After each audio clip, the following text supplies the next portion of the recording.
Hello, everybody. Once again, I am Lehman Crafton Jr., aka Zorval Chan Less Than Guru.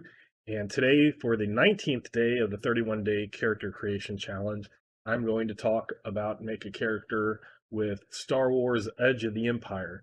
This book came out in 2013. I'm not sure when I picked it up. Basically, they turned the Star Wars trilogy, the main trilogy, New Hope, Empire Strikes Back, Return of the Jedi, and they broke it up into three role playing games. The first one, Edge of the Empire, is kind of the underbelly, the areas of the Empire on the fringes that there's more lawless type activities. We're talking bounty hunters and smugglers and kind of miscreants such as that. They had Age of Rebellion, which was more focused on the actual war, where you're uh, rebel soldiers and pilots and things like that. And then they had Force and Destiny, which is if you want to be a Jedi or possibly even a Sith. So basically, um, it was considered three separate role playing games, but all the mechanics and everything are exactly the same, and each one gave different races except for humans. So you could mix everything together. And even though it's supposedly set in the main trilogy, you can use these rules for pretty much any type of Star Wars game you want. I actually took all three books and game mastered in the Old Republic, such as from the two games um, is from the early 2000s, and then the MMO Star Wars: The Old Republic. So and I did that quite easily without any type of changes in the rules, just the setting changes. Now, each role playing game had its own, like, I won't even say core mechanic, its own thing that set it apart. Like in this game, it's called obligation. All these characters, they will have some type of obligation, that kind of debt or something that they have to pay off, or somebody might know some information and they have to kind of uh, do that. So that's obligation. In the Age of Rebellion, which you're the soldiers. I can't remember what the mechanic was because I only looked at this one real fast. But basically, that was where, as you gained influence, then you were able to requisition stuff or have things easier. It's kind of like you've made a name for yourself as being a hero within the war, then it's easier for you to get things. So it's almost kind of the opposite of obligation. And then in Force and Destiny, I think it might have been uh, where you are on the light side, dark side path. So what the game books actually say is if you combine everything, it's fine. Just pick one of the three that you want to focus on. But actually, I used all three and don't think that I had a problem with it at all. It made it interesting. I will say the reason why my campaign failed is me as a game master. The setting was good.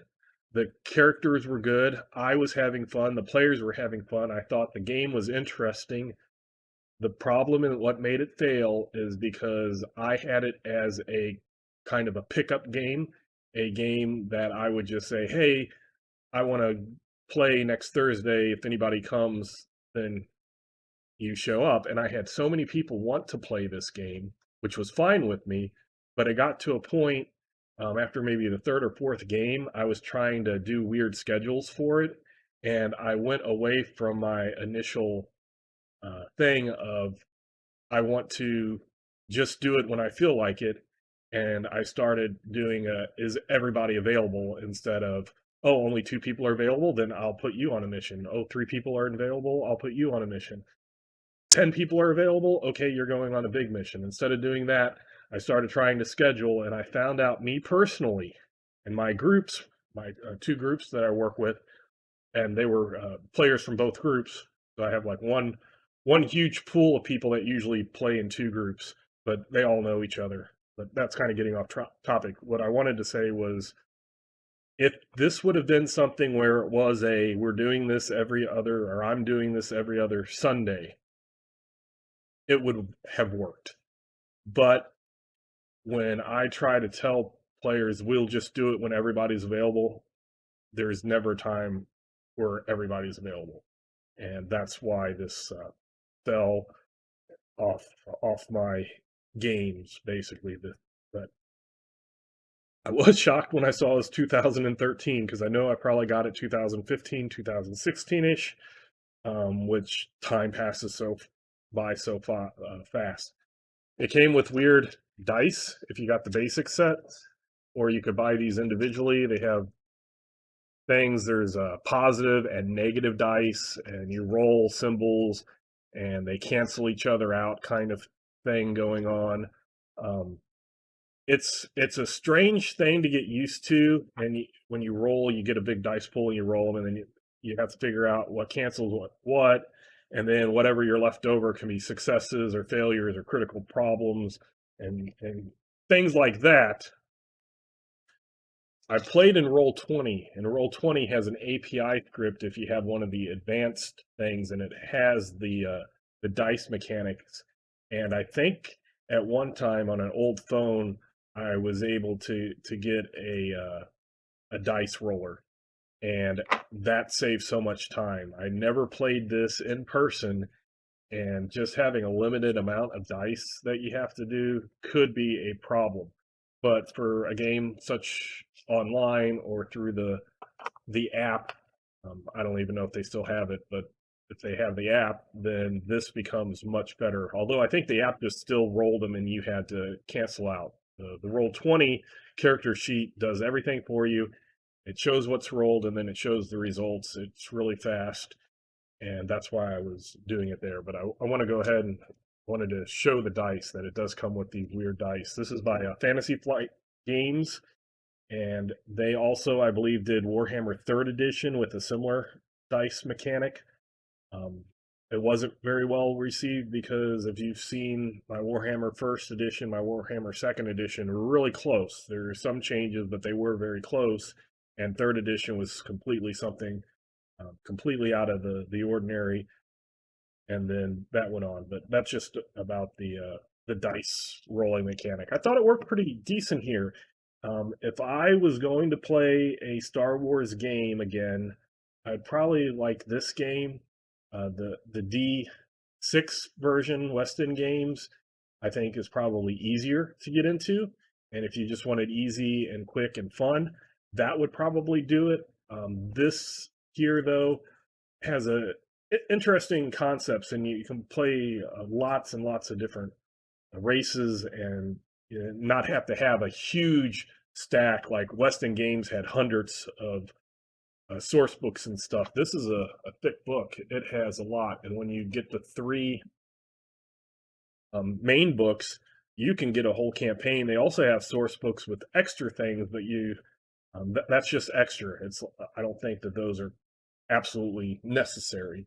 And then you can break it up if you only wanted to do an underbelly, um, underworld type game. You play this. If you wanted to be Jedi's, you play Force and Destiny. If you didn't want to mix them, if you want to mix them, you get all three. So it can break it apart into more manageable chunks if you want. But let's go ahead and open it. I just want to show that this has a full color, nice pictures, galaxy.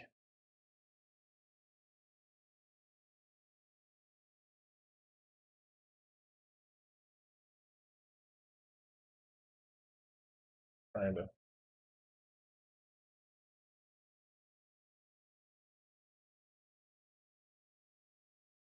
So it's pretty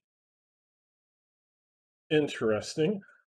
Very, I think very good pages and stuff. So that's a character creation. So let's go ahead and we'll start here. And then you have generation steps that says that there's 10 steps. And then first one is just character concept and background.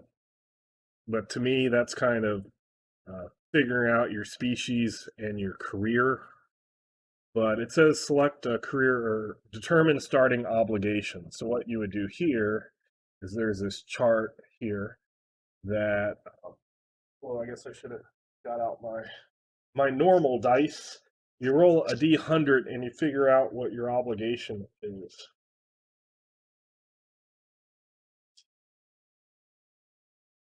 I'll just choose. I'll just grab whatever the two closest. Black will be the tens. Blues will be the single digits. So 82. 82 is an obsession. The PC has some unhealthy obsession that tends to interfere with his life whenever with a celebrity, a region, a political movement, a cultural icon, some other facet of society of life. He must pursue this possibility to the detriment of his health, finances, or well being.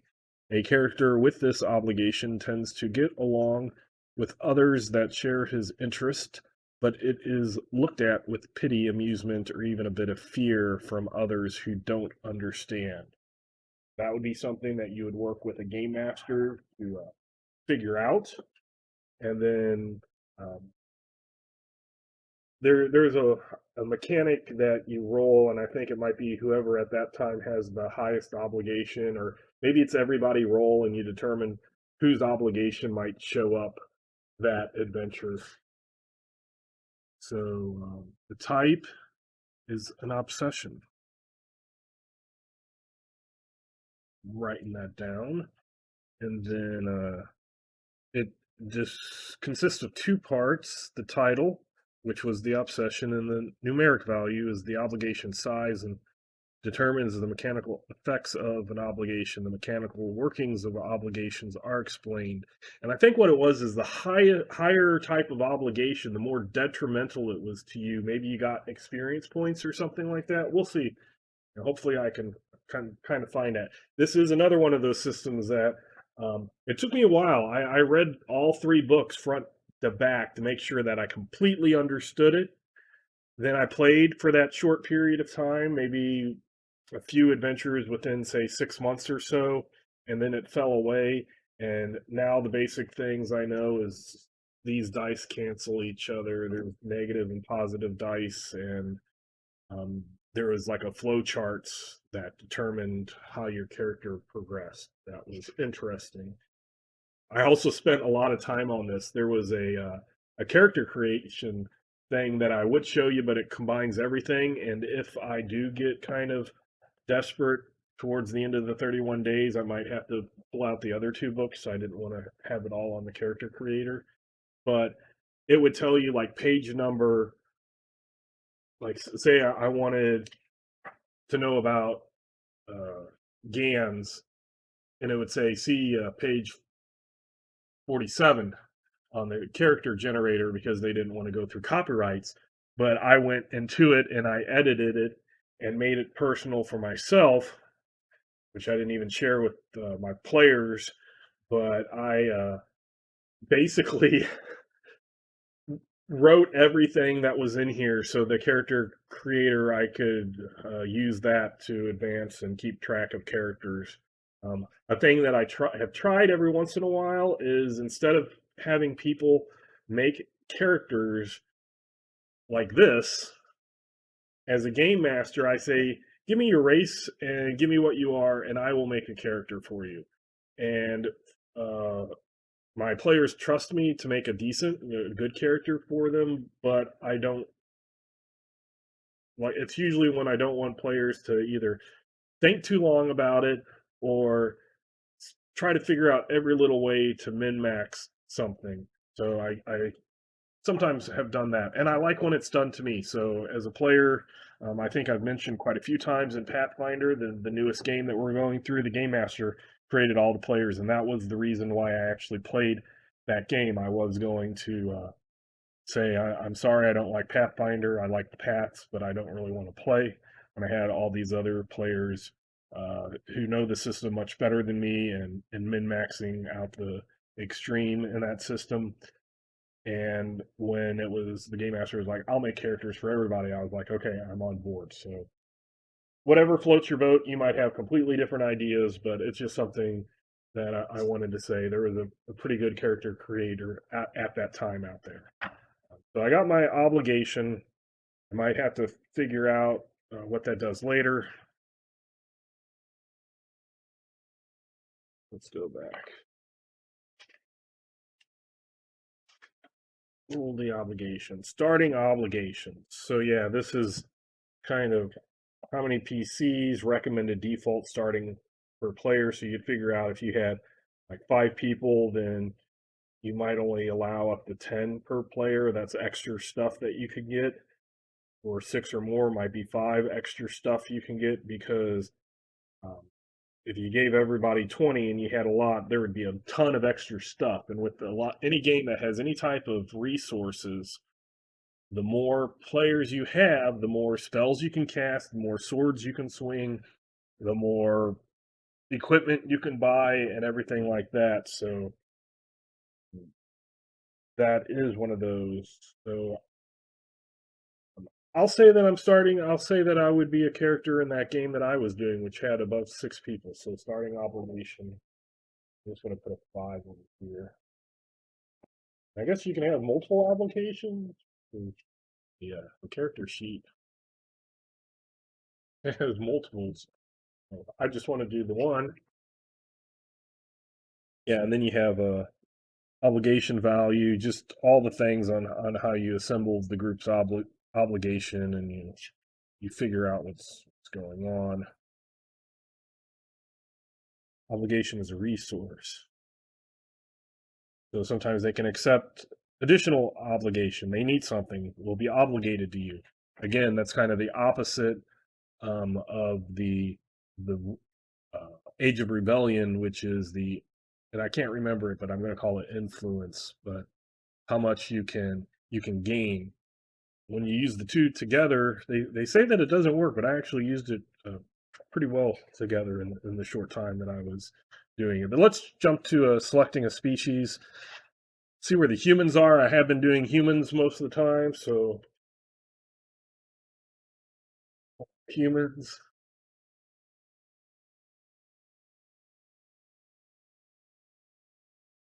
Over here.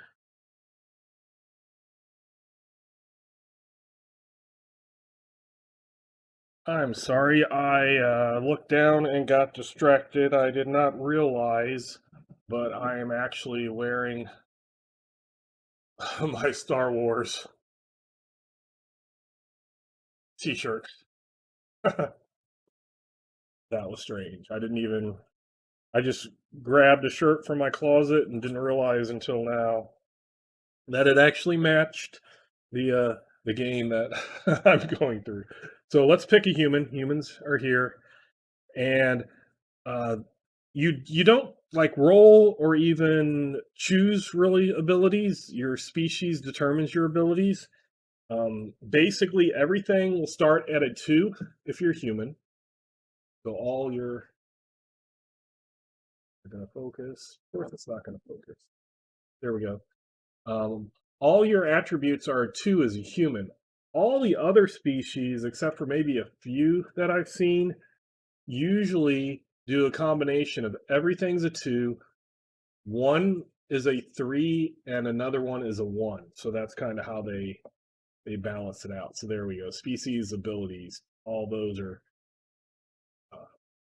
2s, except for their willpower is 3 and their presence is a 1. And that species, let's see what it would be. Would be the Gand there. Droids are all 1s, and then you have to buy things, so that's kind of the one exception.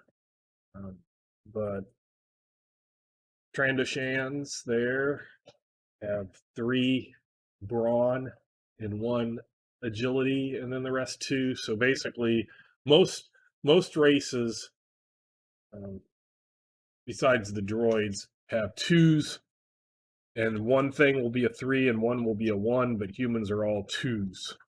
So I'm going with the human and all 2s. So on my character sheet, that's kind of right in the middle here. So that's easy. Just 2, 2, 2, 2, 2, 2. And then most of these are the same, but every once in a while it's different. Like the wound threshold, I think might be 12 plus brawn for Wookiees or something like that. But each have a wound threshold, a strain threshold, and starting experience. And if you look, here's humans, and these are 100, humans get 110. So your species, how many like special other abilities you might get to determine your starting experience points that you can then use that to shape your character in other ways. Um, like I said, human special abilities, they start the game with one rank and two different non career skills of their choice. They still may not train these skills above rank two at character creation. Other things like Gans begin the game with one rank in discipline. They still may not train it above rank two. So just different things, but the ones that get bigger things get less. Like I really think the Wookiees start off with a lot more things. Um, Wookiees, they have the wound threshold of 12 plus brawn. Their strain is less. That's kind of mental. I think that's like mental exhaustion, and that is 8 plus willpower. But they only start off with 90 XP. Those are the Wookiees. And they get that Wookiee rage, so that adds to it. So then they gave them normally 10 less XP. Humans get 10 more. So if I look at this, my wound threshold,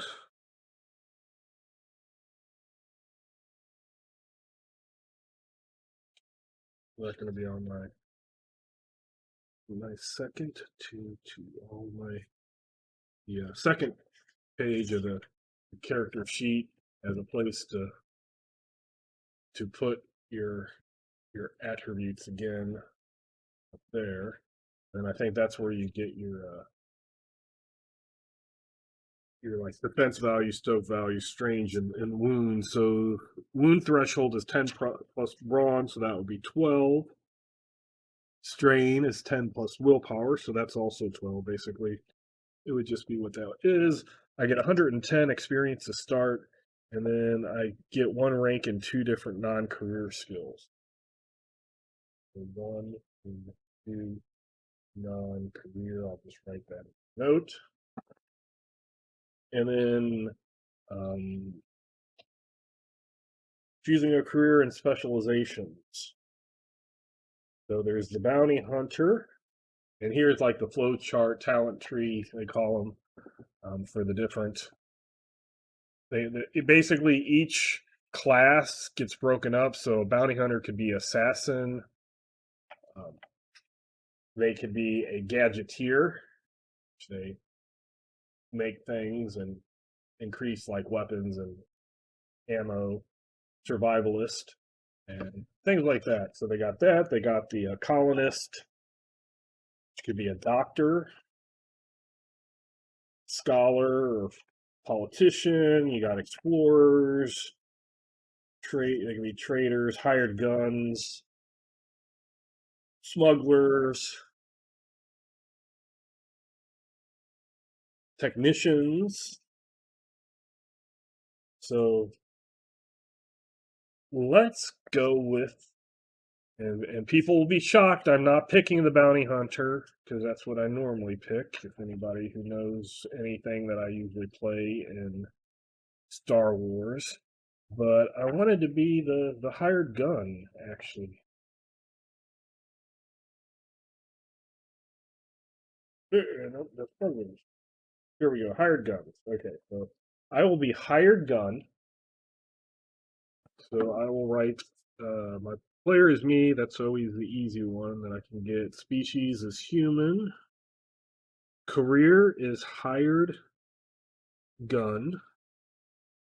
And then I got to determine, do I want to be a bodyguard? Do I want to be a marauder or a mercenary soldier?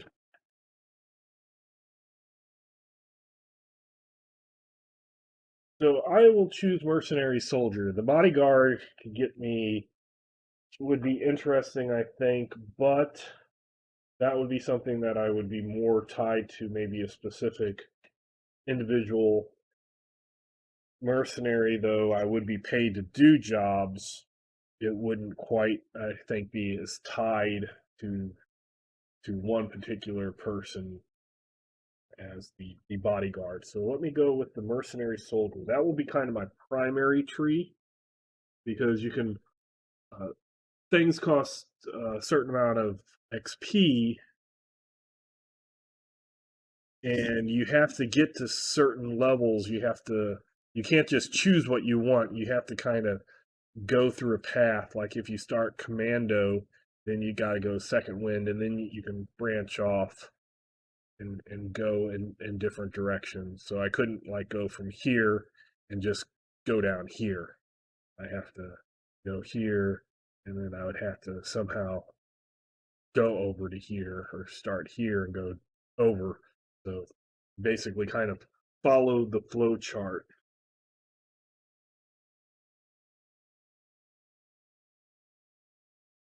Okay, so I want to go back to hired guns. You got the bodyguard, personal defender, up close and personal, marauder, or the master boar. So they add the career skills. Okay, let's see, bodyguard. The hired guns 8 career skills are athletics. So basically, I have this chart here, and is it a career? I just check it or fill it in, and here's all the different types of skills. So career skills I have are athletics, brawl,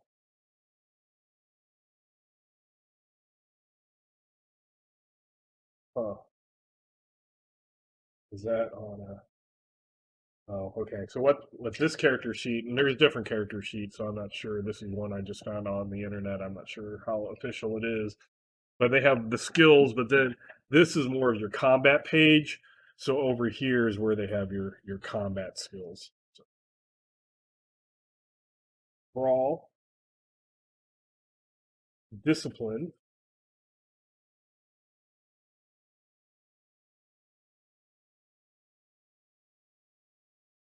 melee, see that combat skill, piloting planetary,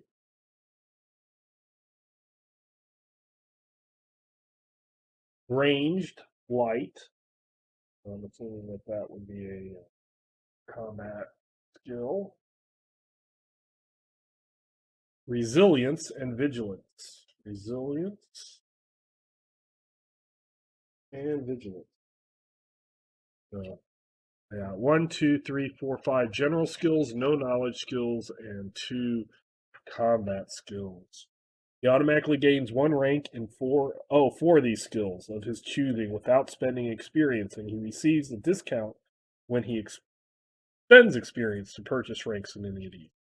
So out of all of those, I choose 4 to actually get a rank in. So I put the check mark just to say that they were the career skills.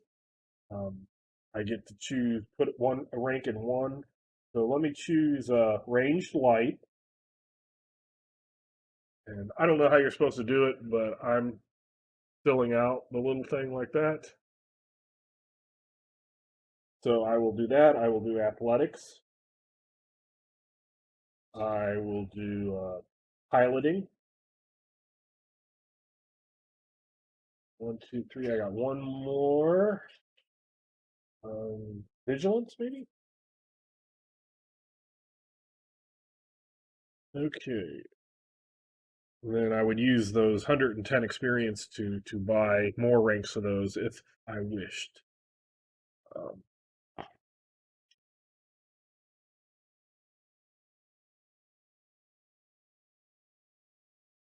let me go back to attributes and see how to increase attribute.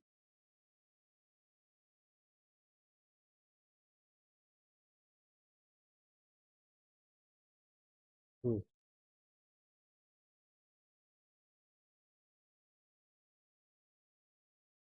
Hmm.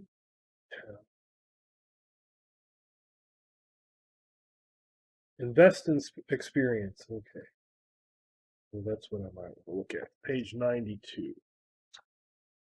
tell me what I need to do, maybe? Starting experience points. So characters begin with a budget of experience points based on their species. The experience points used during character creation are the same received during play. So there's no difference between it. If I don't spend all my 110, I can carry those over, so it's not like I have to spend it and lose it. It specifically is talking about that here. Basically, spending starting, you can spend experience to increase characteristics. This is the only time characters can increase characteristics with experience points. After that, you kind of do with experience points. You buy certain parts of your like if I'm going with the hired gun with that mercenary, I'll choose this index card as a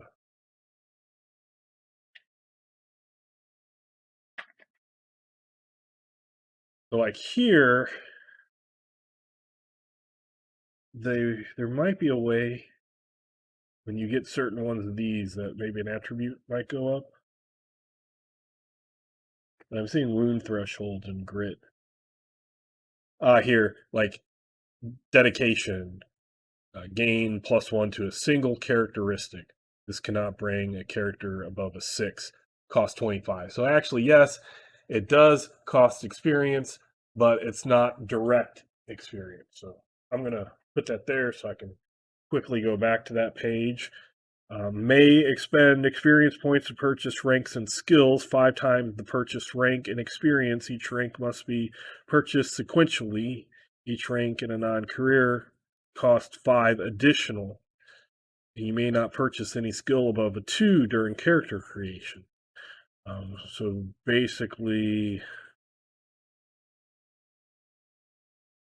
5 times the purchase rank. So if you bought it at 1, it would be 5. If you bought it at 2, it would be 10. Very similar to base cost. And if it was not in your career, then it costs 5 additional. But I get a rank 1 and 2 non-career skills. That was one of the things that humans get.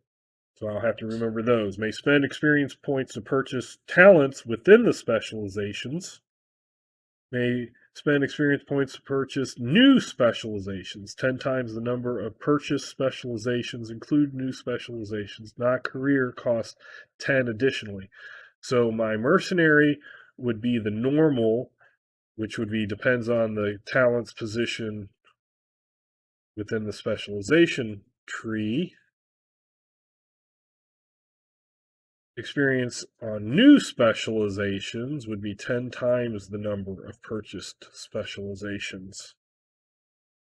That just sounds like a ton.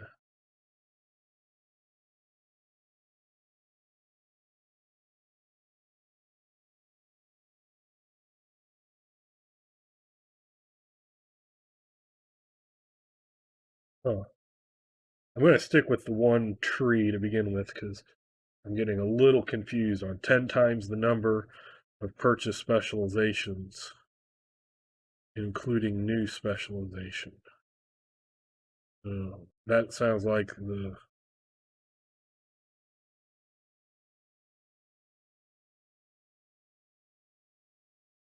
you spend it to buy a new oh, what I want to say, a new whole category, a new tree to work off with.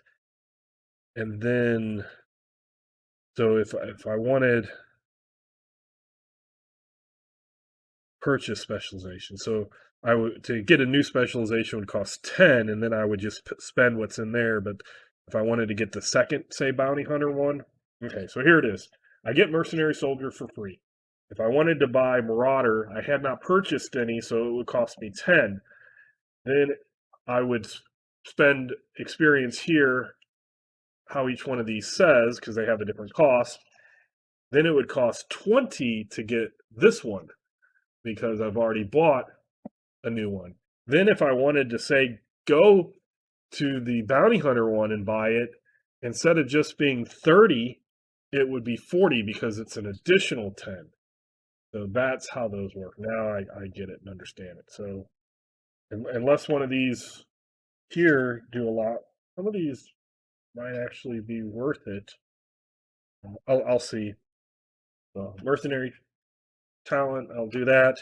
So the first thing I want to do is I want to think about increasing my twos, because besides going pretty far down in the trees, these will not increase directly by experience. They increase indirectly by experience. So being a mercenary hired gun type person, I think agility would be best because that's ranged. So that's going to be 30 points to get my agility up to 3. I'm just going to put a running total here, 30. Oops, I put 30 experience. 30, 3 agility. Um,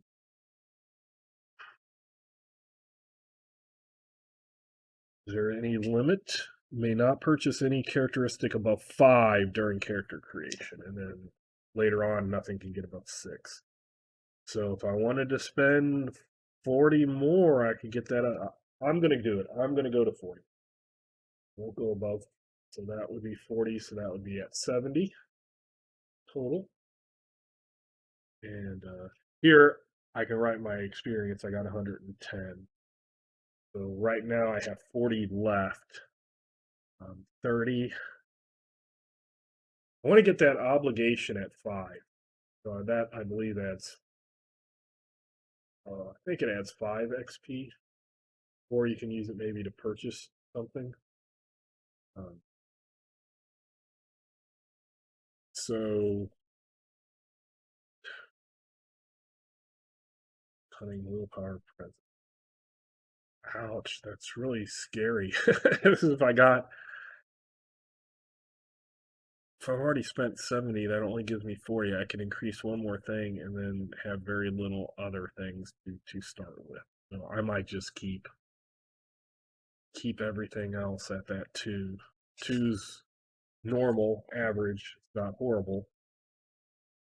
So now let me look at my talent tree and see what I want to buy there. So the mercenary soldier starts off with, they can get commando, which is they add a blue die. That's what the little thing there. Per rank of command when making leadership checks. Affected targets add to discipline. Second wind, once per encounter, you can use it to heal strain equal to ranks in second wind. Point blank, add 1 damage per rank of point blank to damage 1 hit of a successful ranged heavy or ranged light when close or engaged. And then sidestep, 1 per round may perform sidestep and suffer a number of restraints. Upgraded difficulty of all. So basically, that you strain yourself by adding difficulty to people trying to shoot you.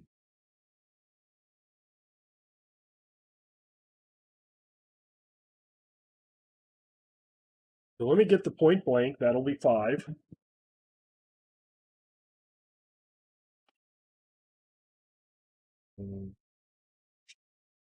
Looking to see where talents can be listed here. Not a whole lot of things. There's another list here. I would probably just print off the sheet. And it even says permission granted to print and photocopy this page for personal use. So that's what I would probably do. Point blank, and they list.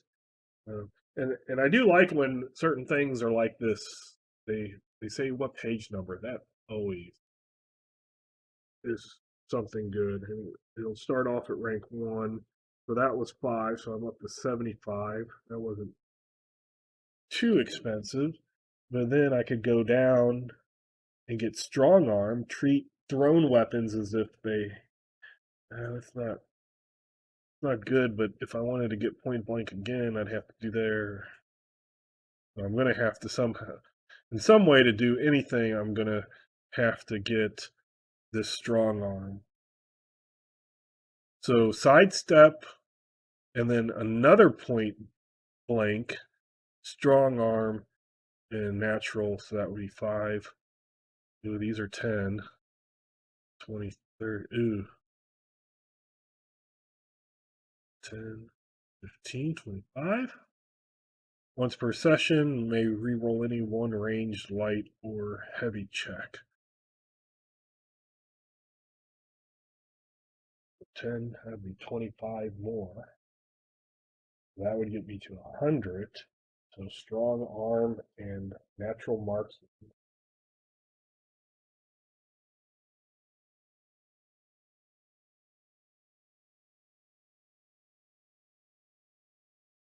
That's gonna get me to 100.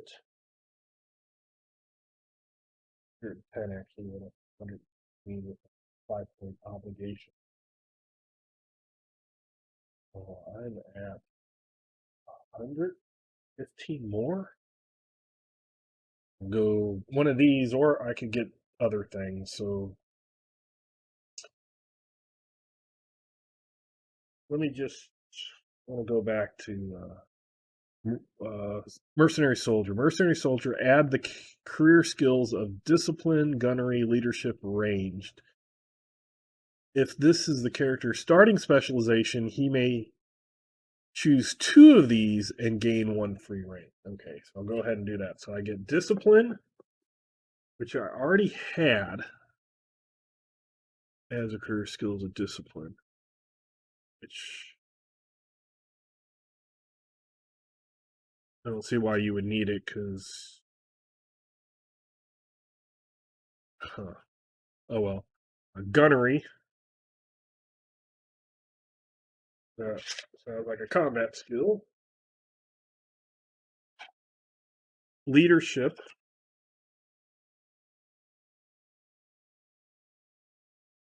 And ranged heavy. Okay. So then I get 2 of those. So I want I want ranged heavy. And then I guess I could go discipline. I guess why they have it listed is you could get a rank here and a rank here for your free ranks, but not go up above 2. But I didn't pick discipline earlier, so I'll pick discipline this time. That gives me my 2 new rank ones. I got 15 points to spend. So I could get something at a rank 1 and something at a rank 2. Let's go back to that 95, or that page 92, just to make sure. So I increased my attributes how I wanted, or then I bought specializations. I didn't want to go outside of my current specialization. May not purchase any skill above 2. Okay, so I basically can get 1 skill at 1 and 1 skill at 2. So let me go to, I'm going to be shooting people probably with the rifle. So I will go up heavy rank to 2. And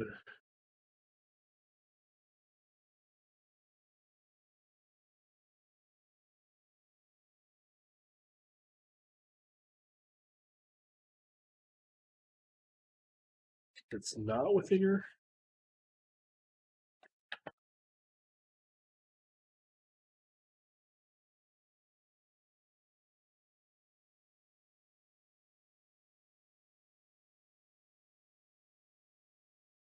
And then if it's not career, it costs 5 additional. So I don't have. Well, I guess I could get something at 1 using 10 points. Okay, so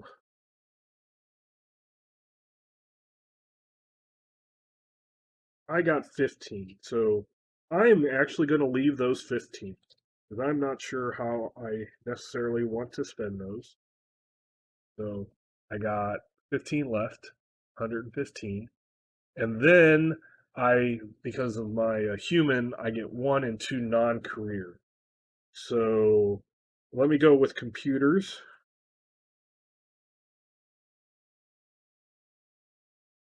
I'm looking at them.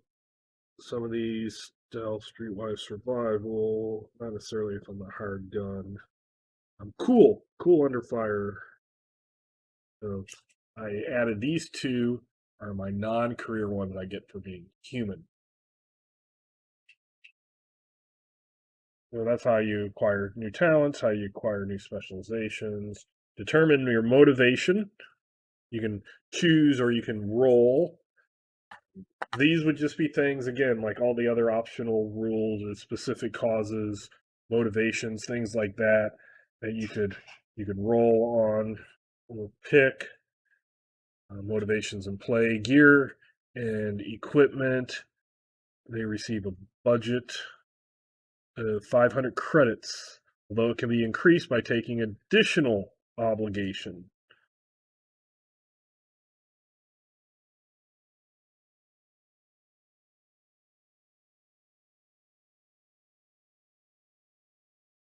So let's look at page 40. It would be if you wanted something more than what it gave you. That on the obligation page?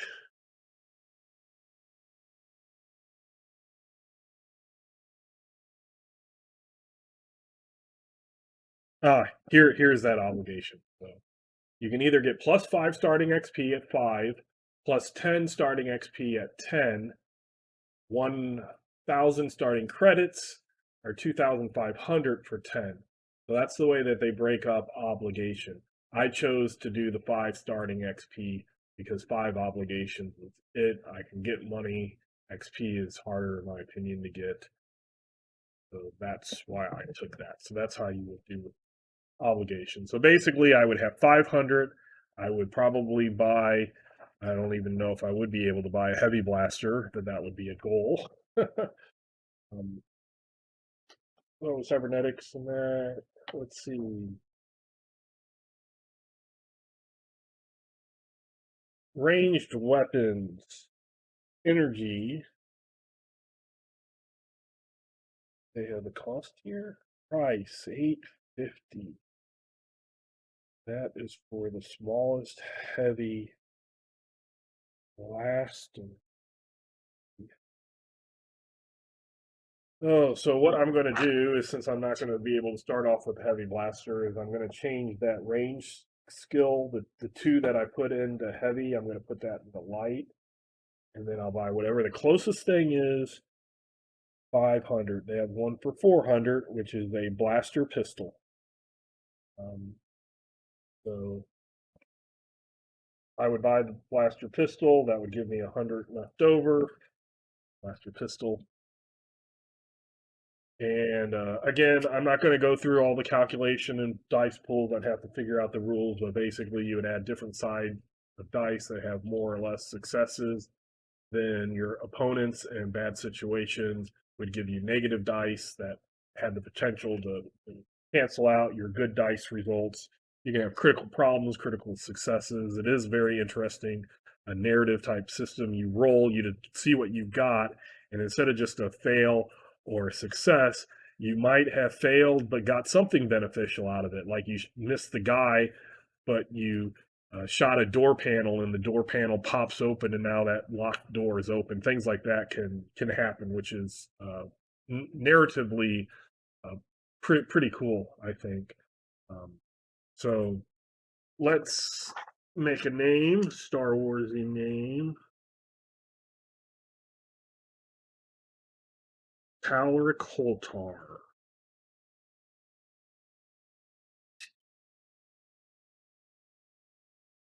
Talric Holtar.